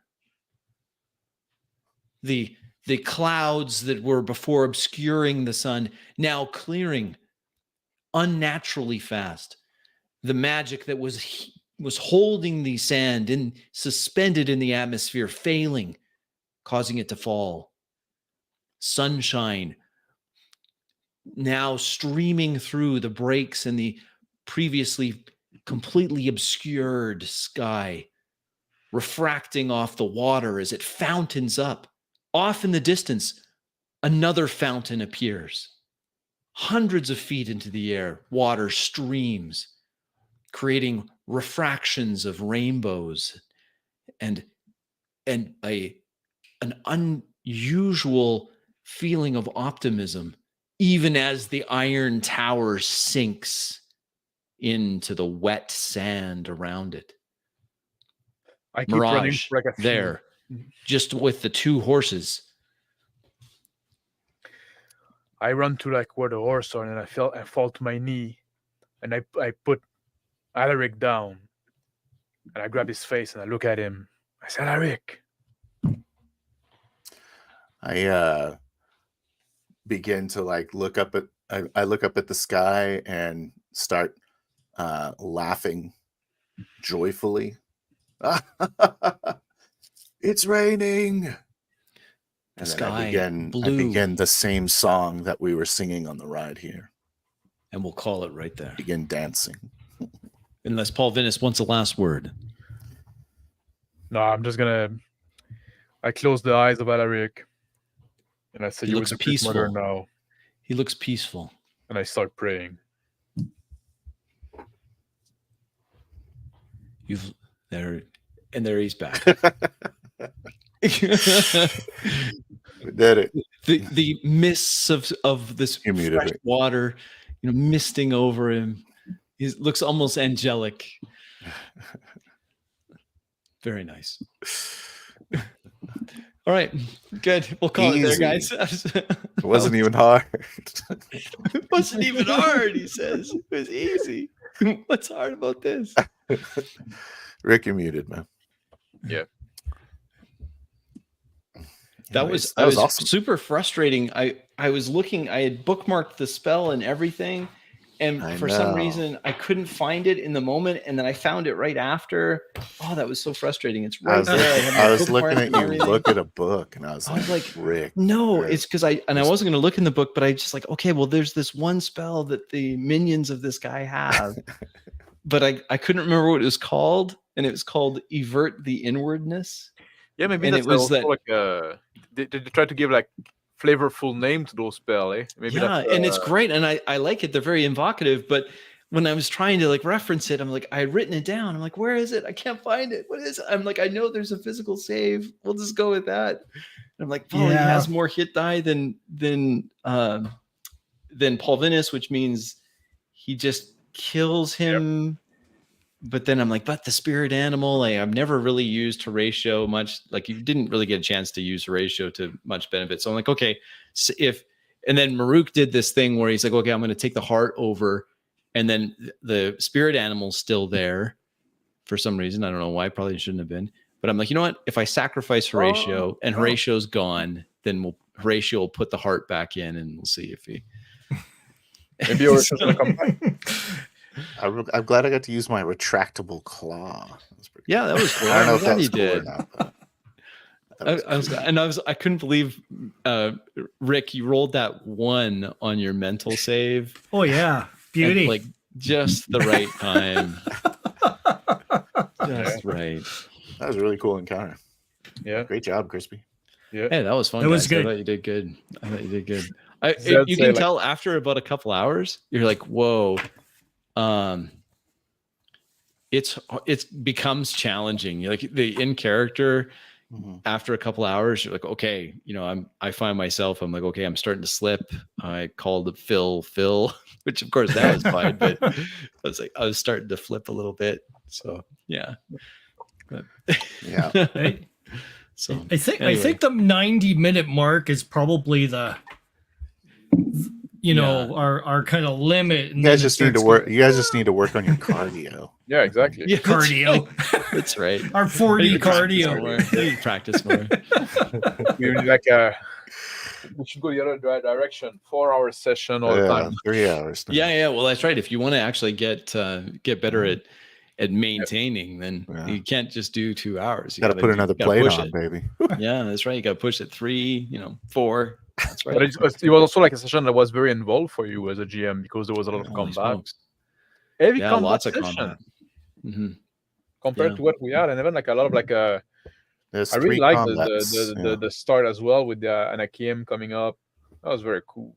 Yeah, that was very much seat of the pants. That one. I was like, yeah. I wonder if the Anakim. Yeah, why not? Let's just do it. I was thinking I was gonna go look for him like Yeah. before the session. I was like, I should probably go like get an alliance with the Anakim. Then Yeah. you're like, here come the That's what I Anakim. I'm like, oh, that was easy. I you had could, that. you could have I had sent this somebody, thought, right? Just use your men. And Yeah. it was their idea, and I was like, okay, even Yeah, better. yeah, it was. That was good. And then I thought, like, just in the middle of the session, I was like, okay, what if this guy? Because I had thought of this, like, well, this outsider is kind of behind it, and has been woken up or whatever, unleashed by this mage who had to sacrifice the dragon that Rick, you had put that dragon there. That's what I thought of, using the dragon as the sacrifice. And I also activate the mentioned pillar. I also mentioned my demise, so I think I sparked my demise as well with my words. Yeah, you did. Yeah, you did. You can't get my art. Yeah, How you did did. you- did you You're playing spawn a hard dragon? mode. That's right. Ah, yeah. That's I right. mean, I don't Oh, mind yeah. adding harder things in. You know, it's makes it cool. My death was cool. It was a cool death. It was cool. So. It was kind of fun to have you die there. Yeah. That was kind of fun. Oh boy. Yeah, Maruk, what a badass. Yeah, Maruk Yeah, you saves saved the the day. There day. you go. Save the day. Save the damn I- day. I was That's the actually only taking. mage I died. was really surprised when Phil, when you was like, yeah, when you said I'm going to take this heart and I'm going to go back to Paul Venice, and I'm like, what's he expect to do with that? Like, there's no chest wound or anything. He just magically grabbed the innards of this. But I was like, well, he must think that he can. And I'm like, yeah, well, let's go with it. Let's go with it. He's He got a didn't know spirit it. animal. I Let's thought just it go was. with it. No, but I thought it was kind of cool because you like there was kind of a shift in Horatio, right? Horatio was always like this kind of like wisecracker, like kind of like Yeah, he the- was. Yeah. And then like okay, now That it's was cool. serious, and then at some point he started using more like you dematerialize, you move over Mhm. there because you know. Mhm.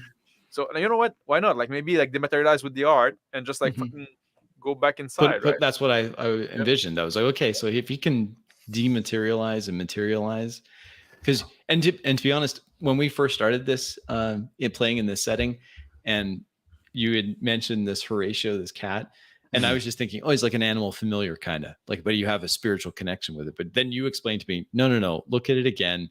Yeah. It's actually a spirit Yeah. animal. It's not a physical thing, right? No. Like that's like, although I kept on emphasizing the physicality of the cat, Yeah. Well, him pawing at things, Yeah. and he He peed on something. Yeah. And I was emphasizing that, but at the same time, I'm like, but he's not actually physical. no, but He's- it's part of like it's kind of part of his personality that he's like yeah, this spirit for some reason like really wants to be a cat. I don't yeah. The reason I did the heart thing is because my character didn't think that the magic was as strong as it was. So he's like, maybe there's some sort of way to break this sleep break- spell well, yeah. that You that know, he's well, you under. did great with that, because No, I your thought it was really magic like was always like new to you. So yeah, Yeah. really in character, right? Just like I got the heart. What do I do with this thing? I got the fix right here. Oh man. Yeah. I don't know. Rick. Did the Rick is dragon our blood do fatality. anything? I was just like, I don't know. Let's Oh try man, it that out. was cool too. Just trying out the dragon blood. Try it out. Stab That him was with it. cool. And I was like, Yeah. okay, so now his poison isn't really it's poison, but it's not the normal poison. It's the Well, the dragon claw is blood. always poison. So that's why I was like, Yeah. I used it one time because it's like your reserve shot, you know. Mhm. right. And so I used it against. I was going to use it against the other guy, but I was like, he's on his knees, he's dying, Yeah. so I'll save it for Lyric. Yeah. Yeah. That was, Thanks. that was yeah, that's right. Appreciate it. Yeah. Saved it for a Well, later. you got killed by the special weapon. He did. Yeah. Yeah, he did. I did.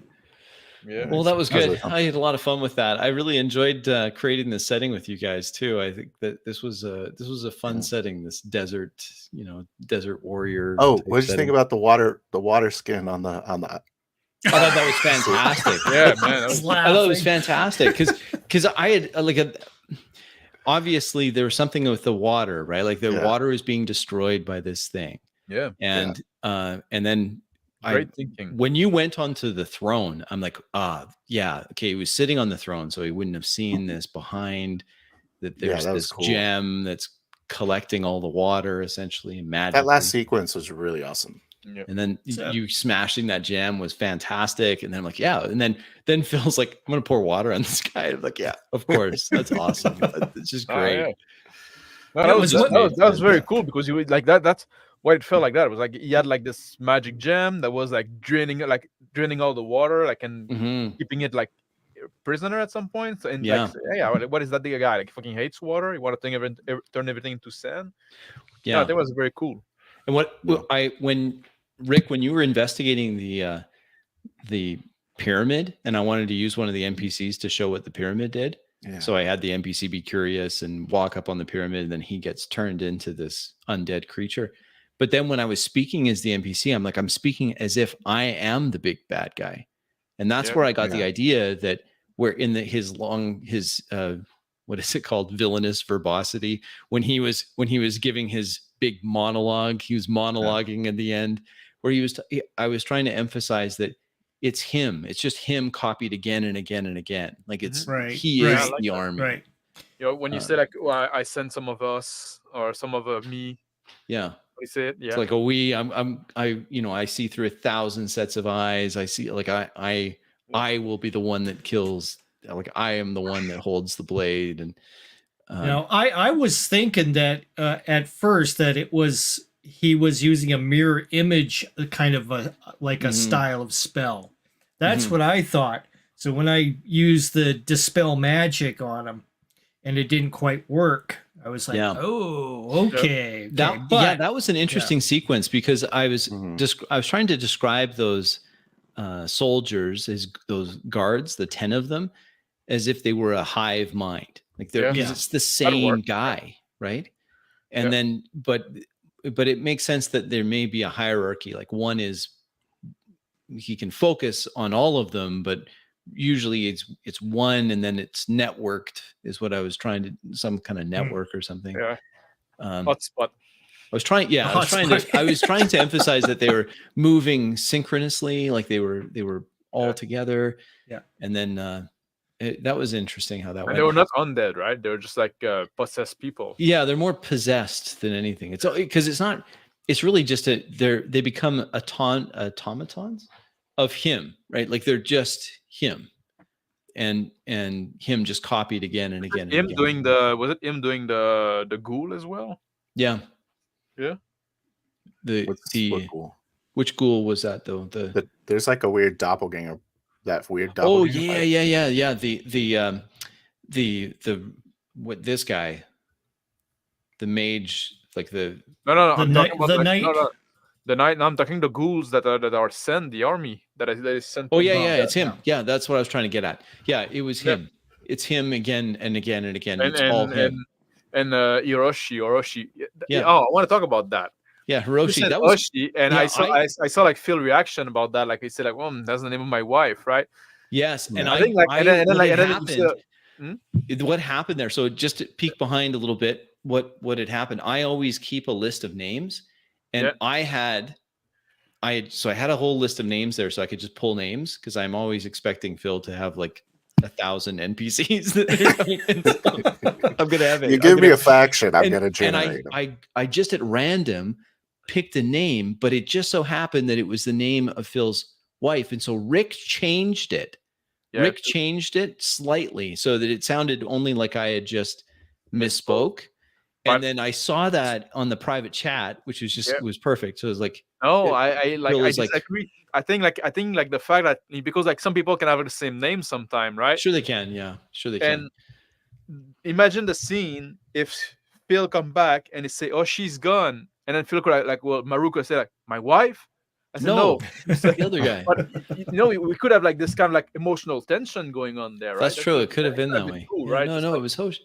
And he's, what do you mean? What happened to her? And like, what do you mean her? It's he was one of us. No, I'm like, yeah. oh. It's that idiot that likes to son of- jump on top of pyramids. That's- Oh, that yeah. guy. Oh, that guy. Hoshi. That Shitty Hoshi. Hoshi. Oh, Oh yeah, well, Hoshi, that was yeah. that was bound to happen. The guy wearing the lampshade at every party, that guy. Hoshi that sucks. Gotcha. So yeah.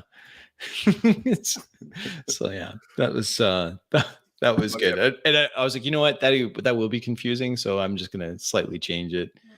because it was just an accident that had happened. Yeah, Because like I I get listed it. It was names. an accident and stuff like that. But like I tell you, like sometimes those can be cool accident, right? Something Yeah. you can get some juice out of it. You can use it Yeah. instead of like a. That's true. You could just lean into it and be like, yeah. So is this the end? For now, I guess, until we decide we want to do something like this again. Okay. Well, Yeah. okay. Well, Well, because the question I have is, did the army dissipate? Yes. Or It was okay. him again and again and again. So yeah. the guy that we were fighting was patient 0 or whatever. Yes, he was patient 0. But All even right. worse than that, like it's it's a Phantom just Menace kind of yeah. situation. And yeah, was- essentially, yeah. Was the place we went to, was that the Iron Pillar? Yes. Just making Iron sure. Pillar. And was I did something do that Rick something. made I up, cheated right? a little bit, guys. You knew I was doing this, but I had Horatio talking about how the pillar's getting closer. The pillar's getting closer. Yeah. But I was making the pillar closer to the Sultan's city. But my thinking behind that was, if he is marching his army, which is just him, into the west, into Viterre, then it makes sense that his center of power is kind of moving with him. Yeah, and also it makes Oh, sense that's because cool. like if he hates water and he want to turn everything into sand, right? He want like he doesn't have his pillar close to water, but like as the army progressed, I assume the sand progressed as well. Yes, it does. Yeah. Badass. Yeah, it was good. I really liked the ending setup. It was very It was very. You could imagine a movie being set up around, with the ending part. Yeah. It was very It felt well, pretty cinematic. Yeah. It very, did. very, very movie like. Yes. Yeah, it did. I was there was lots of parts where I'm like, okay, well, I wonder what they're gonna do here. Let's see what happens here. But I did like how you used it. Sorry. No, How do go you feel ahead. about the system? Okay, so let's talk a little bit about Worlds Without Number. Okay, I like how they handle initiative, because it's just by side, so it's just D8. Whoever's your best I don't initiative. remember it being D8, so sorry about that. No, that's I totally beefed fine. that. And it wasn't a big deal. Like, I think that's also important to comment that, you know what, a very quick clarification, roll D8. That to me is not a big, oh no, I'm totally out of character now. No, I don't think so. I think that was pretty quick. I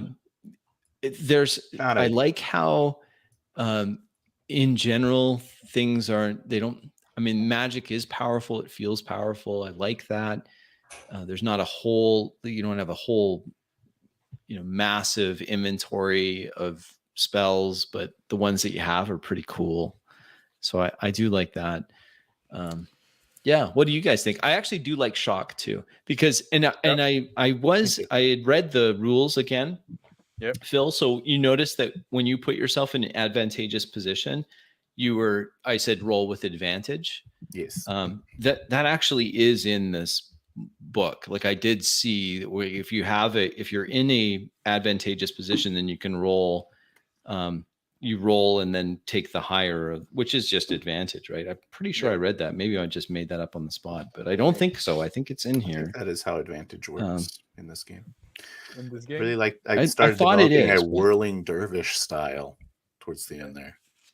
Yeah. Oh gosh, I'm awesome. Anyway, I thought that's what it said, but maybe I was wrong. So if I was, then I would still keep that in there, because I do like the idea of, especially with a low bonus on a D20. I do like the idea that if you put yourself in a good spot, then.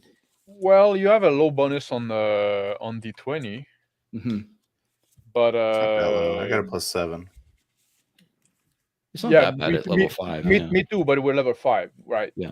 And but like, and also we're like both kind of like half fighting men, right? But what I was saying, but there's a low bonus, but I think like also like the thing that compensate for that is the shock damage. I like shock damage. Yeah, because like basically like I never miss. I always do at least 5 damage, which is not nothing, right? In this game. Yeah. So yeah, I do. I do like shock damage. I do, because you think about a comparison to Rick's character. If Rick when Rick rolls his damage for coruscating coffin, even if they make a save, they're going to be taking a decent amount of damage, right? Like if you roll all ones on your D8s and they make well, you're just not going to do that. That's pretty unusual. 5, I guess you could, but 5d8. And if they make the save, they take half damage. So it makes sense to me that I like the idea of shock.